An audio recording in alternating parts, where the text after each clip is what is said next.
my dead neighbor once inside the house. That's what my mother keeps telling me. She goes to the back door almost every night. She tries to unlock it, but I keep it locked with a deadbolt from the inside. She yells at me, and she doesn't know why the door won't open. I go to her once more and take her by the hand. I tell her everything is okay, and I lead her back to bed. Mother hasn't been well in a long time. She's not in her right mind anymore. Sometimes she thinks I'm my father, and she calls me her husband. As her son, her only son, it shatters my heart as I watch her slip away a little more every day. I get back in bed. I go back out to the TV room and sit in the recliner. My cell phone rings. It's my ex-girlfriend, Katie. She wants to know if I'm doing okay in my mother's old house. I moved out of her parents' house about a year ago, where we had lived together for a few months, and that's when I moved in with my mother. I always said it was so I could help take care of the old woman, but truth be told, I had nowhere else to go and no money. Katie is the best kind of woman though, still checking on the same ex-boyfriend that she should have forgotten by now. Kevin, it's okay to ask for help, she says. You can't do everything on your own. I leave the TV on, and I walk to the kitchen where the back door is locked with a deadbolt. Is that neighbor of hers still bothering you? Katie asks. I stare out the window. Through the glass, I can see the neighbor's old house. His windows are dark and the curtains are pulled shut.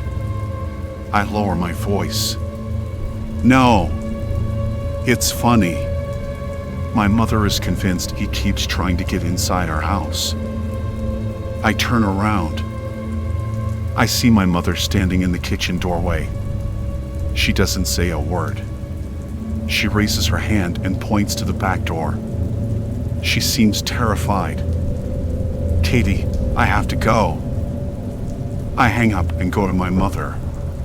Mom, what are you doing? She grabs my arm. He's there, she says to me. Just outside the door.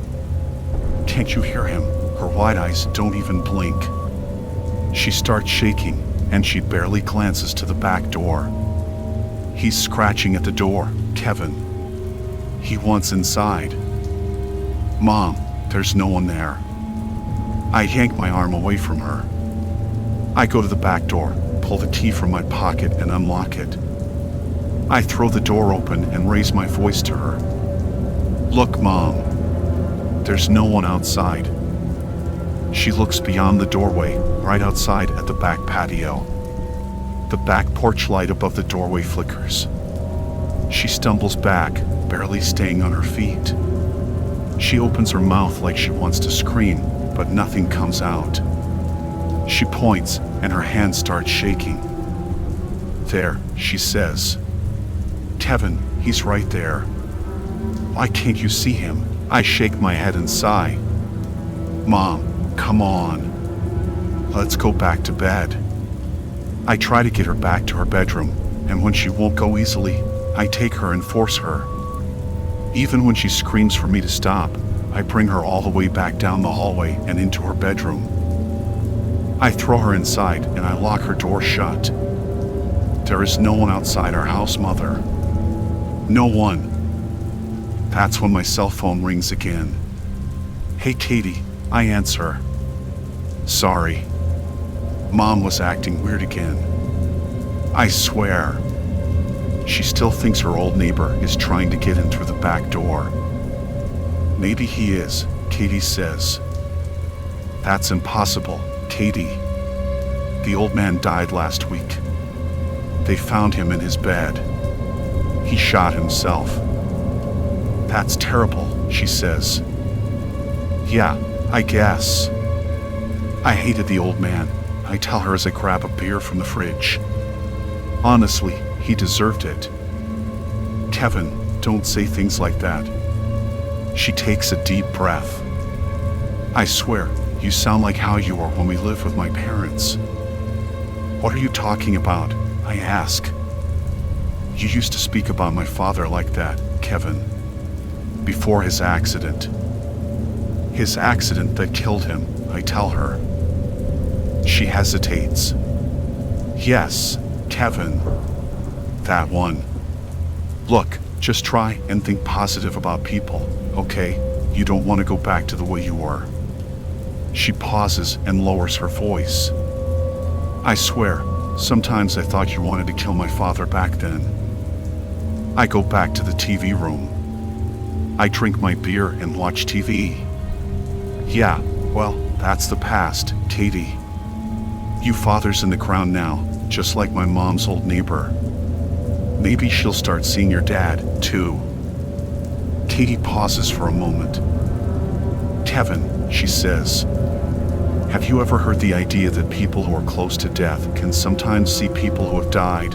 I take another sip of beer. What are you trying to say, Katie? My mother is going to die. No, she stumbles her words.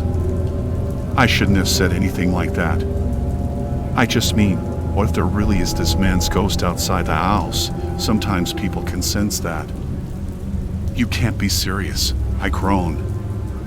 And then I hear someone knocking on the back door. Katie whispers in my ear. What if that's him? Kevin, what if he's really there and he wants inside your house? I stand up as my skin starts to crawl and I stare at the back door. Let me call you back, I tell her. I walk into the kitchen, gripping my beer bottle a little tighter. I breathe shallow and I wait. And then there's another knock on the door. The doorknob turns and someone tries to open it, but the deadbolt won't let it. I stand behind the door. Who's out there? I call out. What do you want? There's no answer. I grab a knife from the kitchen drawer. I go back to the door, unlock it, and swing it open. What do you want? But there's no one out there. Just the cold, lonely darkness. Then I see something out in the yard. There's a hole dug out near the fence. My stomach drops as I step off the porch and hurry across the yard. When I get to the hole, I see a pile of bloody clothes that were once buried in that hole. I stand there and I stare at them. Then, in the quiet of the night, I hear my mother scream from inside the house. I run inside and straight to her bedroom. Mom, she's just on the other side of her bedroom door, scratching on the wood. He's right there in the hallway. I can hear him, Kevin. He's inside the house now. He's here. Mom, there's no one here. But then, I feel a sudden cold in the air. My chest tightens. Suddenly, I'm afraid to turn around from my mother's bedroom door and face the doorway. He knows what you did, Kevin, Mother whispers from the other side of the door. He knows you killed him. He knows it was you that shot him dead and made it look like he shot himself. He knows you buried your bloody clothes in the backyard so the police wouldn't find them. Her voice starts shaking. And he knows it's not the first time you've killed. I can hardly breathe. What little breath I have fogs in the air, and slowly I turn around and see him. At the end of the hallway, there's my mother's old neighbor. Half of his head is missing, blood dripping down the rest of him, and he's smiling. He's smiling right at me. And suddenly, I can hear Katie's words again. What she said about someone who was about to die, able to see those who are already dead.